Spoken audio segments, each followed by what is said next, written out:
Ebikojjoko by'okukoza olunaku lw'obupiira mu masekkati ga Uganda biyindidde ebimuli bya Meero Lugazi mu disitulikiti y'e Buikwe era nga byetabiddwako abantu ab'enjawulo. Ku mukolo guno bakebedde endwadde ez'enjawulo n'abantu ne baweebwa obujjanjabi obwereere n'okukuga ku ngeri gy'oyinza okwetangira endwadde.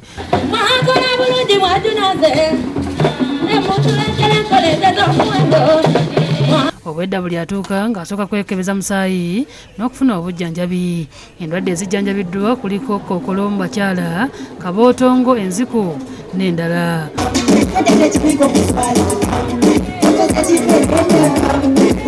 Wabula endwadde nga mukenenya nazo zibadde zikolebwako era nga bakira abazuulibwa nga babulina nga basooka kusomesebwa n'okubayigiriza okunywa eddagala era oluvannyuma n'abagabira obupiira. Paul Kaggwa okuva mu minisitule y'ebyobulamu era nga yabadde omuganya mukulu ategeeza eggwanga bwe liri mu katyabaga olwo abantu abatakyatya siriimu.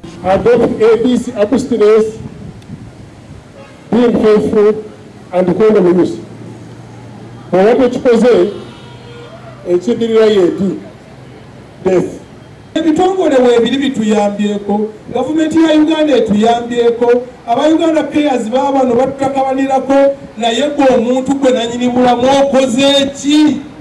Okozeewo ki okubeera ng'okyali mulamu?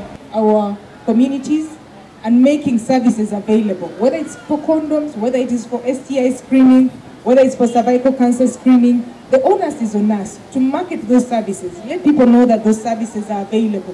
Whether it's from a government health facility, whether it's from a private facility, people need to know that those services are available and how to use those services. Ku mukolo gwe gumu aba-Uganda Cares bagabidde abayizi abawala ku ssomero lya Lugazi West Primary School pads ez'omulembe n'abavuzi ba bodaboda ne babawa obujaketi. Kyokka abantu balwanidde obupiira era nga bano babaze kukola akavuyo nga baagala b'ekitongole kya Uganda Cares babawe babwegabanye ne bagaana.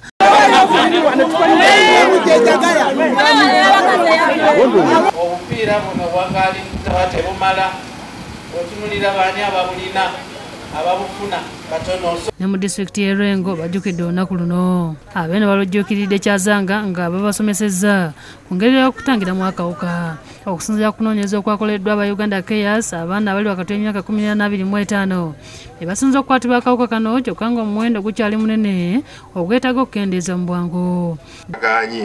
Tannaku nnyo okuba nti wadde osanyuka ekiro ate ne wayitawo wiikisi 2 ne bakebera ne bagamba nti omanyi akawuka kakola ki kakwata.